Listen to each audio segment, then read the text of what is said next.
Good afternoon, ladies and gentlemen. Shalom. I'm David Mנצר, Israeli government spokesman for the National Public Diplomacy Directorate in the office of the Prime Minister this Monday, the 30th of December, the fifth day of Hanukkah, day 451 of the October 7th war.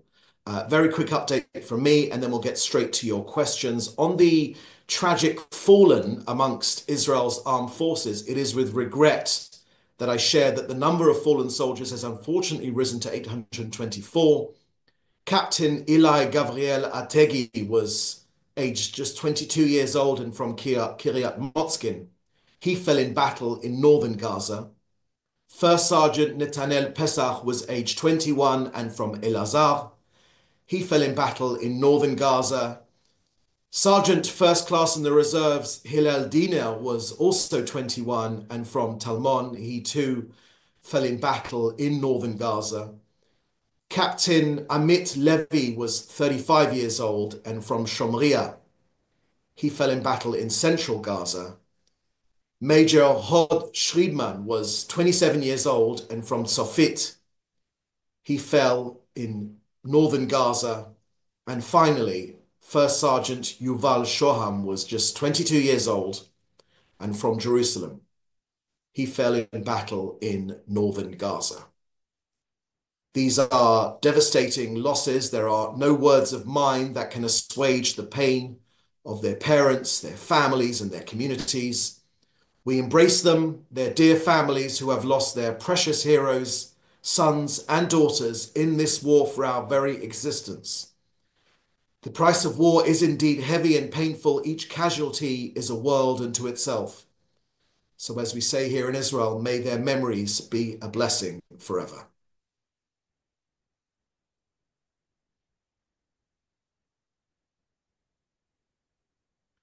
Next, I want to draw your attention to the report compiled by the Israeli Ministry of Health on the abuse that Israeli hostages suffered while being held in Gaza. It catalogues physical, mental abuse they endured, also the lasting effects, especially on children.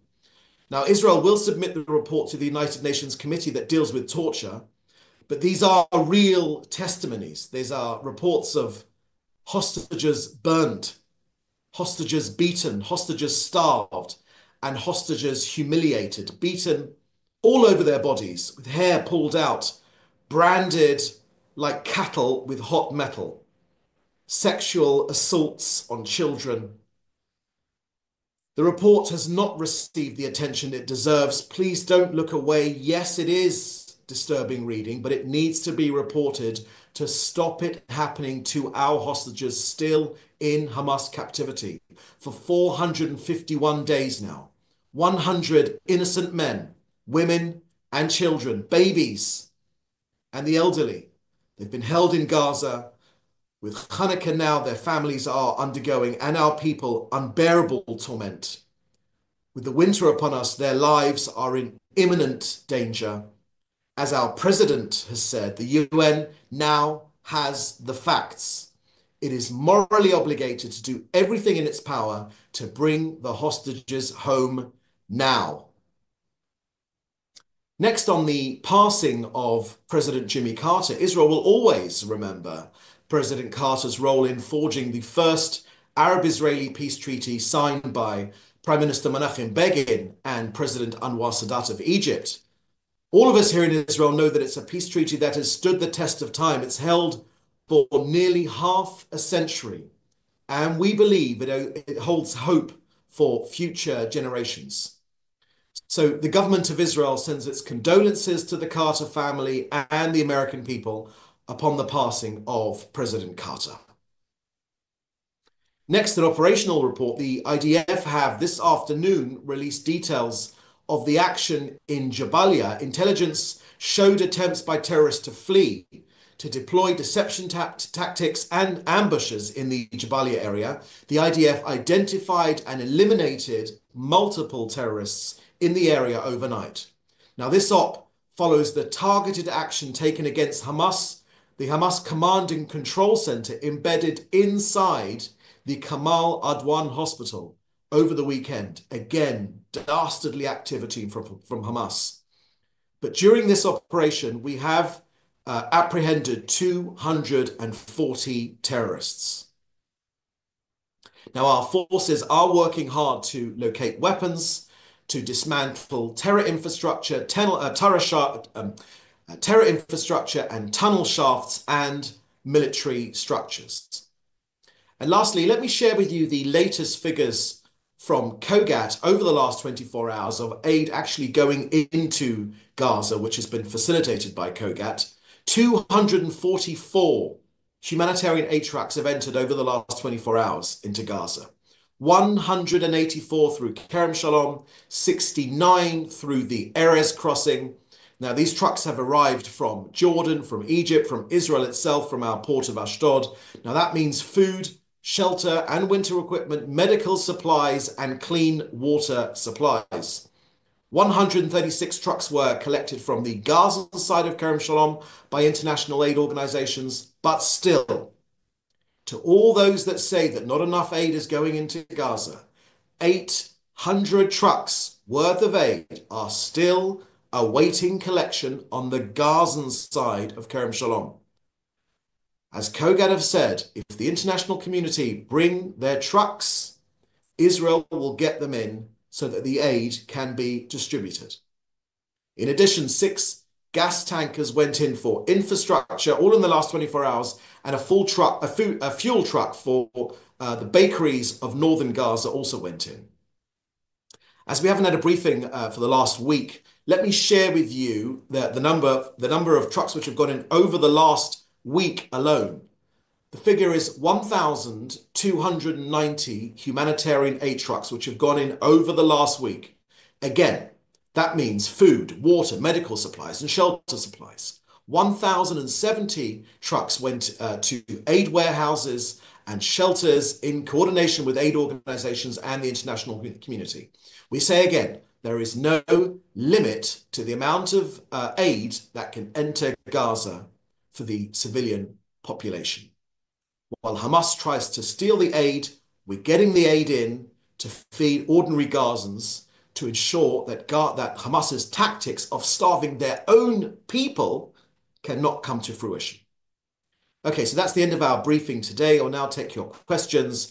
Please put your questions in the chat and we'll take each one of them individually. Okay, I can see some questions here. The first question I can see here is from Joel Pollock at Breitbart News. Will Israel send a representative to the funeral of Jimmy Carter? Thank you for that question, Joel. I haven't got any further information on that. And as soon as we do have it, we will share it with you.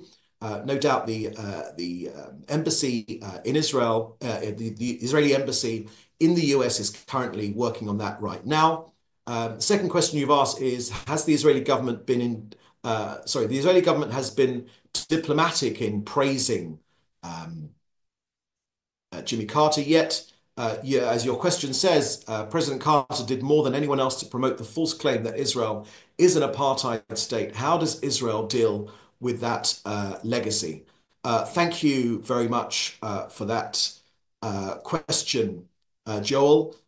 We deal with that issue by stating the facts. We have expressed our condolences to the American people and President Carter's family on the passing of President Carter. We have stated that his enduring legacy is, of course, the peace agreement between Israel and Egypt, which has stood the test of time more than 50 years now. But we say very, very clearly, when it comes to allegations of those sort which are made against Israel, we just simply state the facts because the facts don't lie. And the facts are that this is a country that protects the rights of its minorities. This is a country where Christians are able to celebrate Christmas in freedom. And that's the only country in hundreds of miles in any direction from Israel, hundreds of miles in any direction.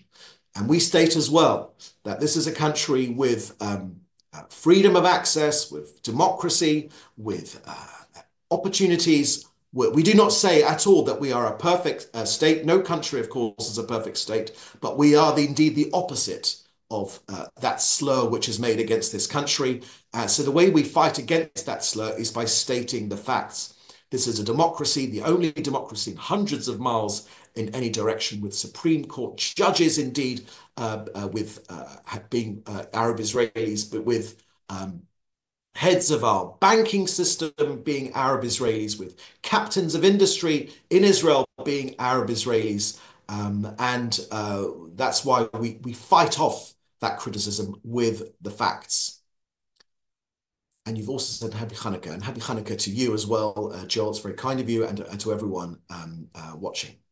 And next question here I can see is from Hannah Julian from the Jewish Press. Do you know how long the Prime Minister Netanyahu is going to remain in hospital, and when he will return to work? Thank you very much for that question, Hannah. In my briefing, I gave an answer to that question, I believe. I haven't got anything more to add. The Prime Minister is doing well. The Hadassah Hospital, the superb doctors at Hadassah Hospital in Jerusalem, gave a briefing about the Prime Minister's good state in recovery. In my briefing, I shared with you it'll be a few days, and we expect that to be the case. Any updates on that, we'll certainly let you know. Okay, that seems to be the last question here today. So thank you for joining us. This could be the last briefing of the year, so we wish all of our journalist colleagues who are watching us here today a very happy new year. We hope that the new year brings more peace and more stability to all the people in the region, and also great success in this country in defeating the Iranian axis of evil, which has disrupted so many people's lives in this part of the world. Israel is being successful. We are beating back the forces of barbarism, but we hope that 2025 can be a new beginning and usher in a more peaceful future for all of the people of this region, especially to the people of Israel. Thank you for joining us, and we'll see you next time. Thank you. Bye-bye.